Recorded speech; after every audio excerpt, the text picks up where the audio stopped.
the eye of the hurricane is on Kyle Cousin, who is the women's soccer coach at the University of Tulsa. And as Maxwell Smart and Get Smart would say, you missed it by that much. Yeah. I mean, you were so close to getting in the playoffs. You miss it by just a smidgen because two teams were 3-6 or 3-5-1, and you were 3-6, right? Yeah, absolutely. And we felt like we were playing pretty well towards the end of the year. And you know, you of course go back and start.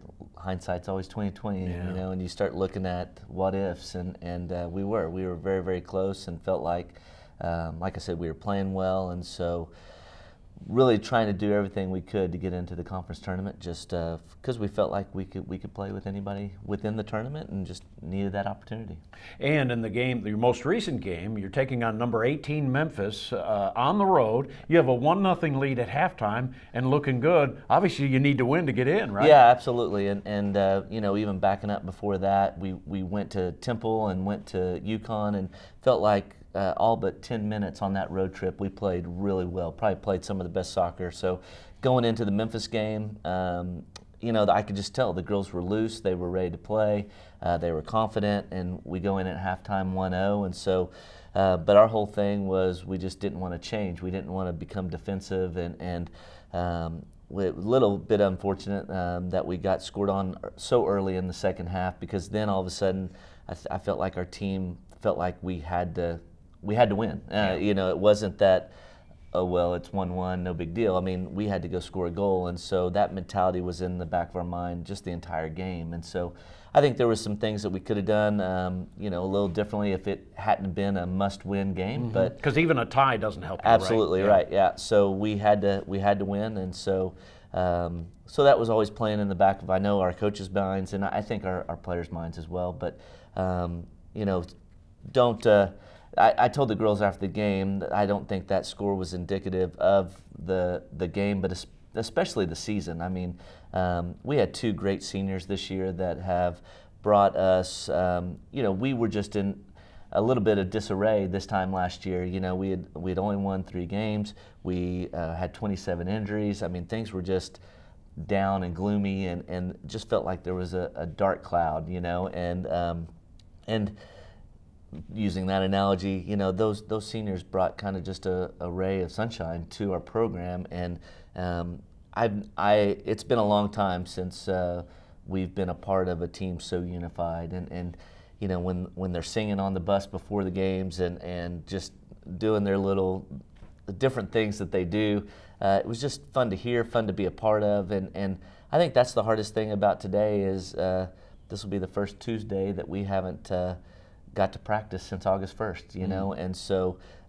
you know, things are in a good place when you're already ready for the next practice, and unfortunately that's not going to come for a while. You talked about the seniors, Danielle Hoover and Anna Martin, and certainly you congratulate them on a great career, but they really helped pull you through, didn't they, with their leadership? Absolutely, absolutely. And you know, they were stalwarts in the back for us all 4 years, and so you know, having to solidify our back line a little bit with those guys graduating, that's one thing, but I think more than that is just going to be, I keep saying leadership, but it was just more than that. It was just their attitude, just what they brought to the program, and it really has. It is really the culture that we have right now, and the unity and just all the things about our program are in a good place, and it's because what they've really accomplished over the last year in getting us to that part. A lot of good young players coming back, obviously, and you've already referenced the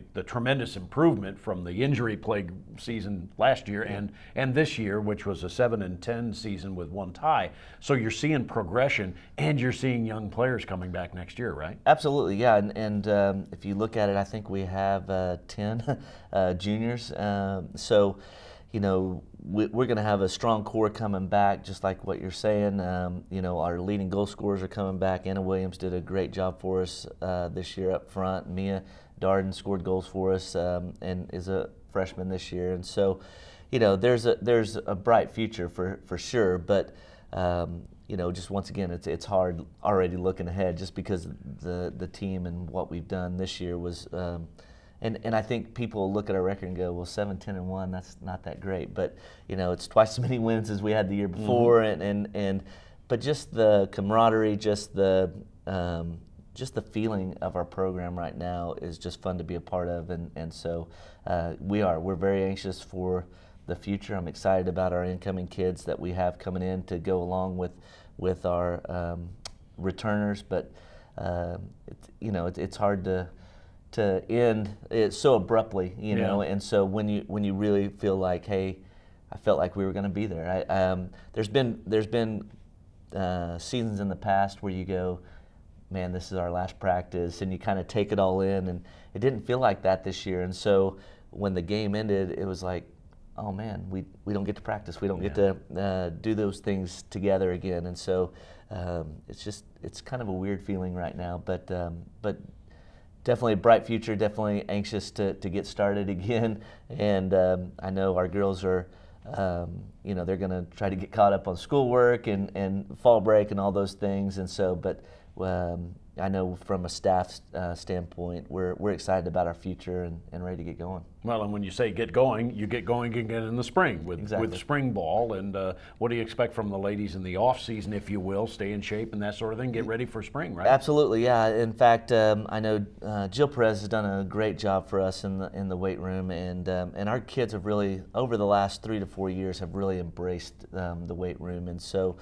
We'll probably give them this week off, and then they'll be back in it in the weight room next week and going 3 to 4 times a week, and that'll carry on through Christmas. They get a Christmas workout, and then we start up as soon as they get back from Christmas break. We'll start practicing and get ready for the spring. But yeah, it's an exciting time for our program, and I'm like I said, I feel like we accomplished a lot this year. We were, I think, picked dead last to in the AAC, and for us to be right there, and we beat the number 4 and 5 team in the AAC, and so just I feel like we're really close, and you're right, we missed it by just that much, and I wish I could go back in time, because I think if we did, I wouldn't go back to the Memphis game. I would go back to the first 10 minutes of the Temple game, and we gave up an early goal there. But from that point on,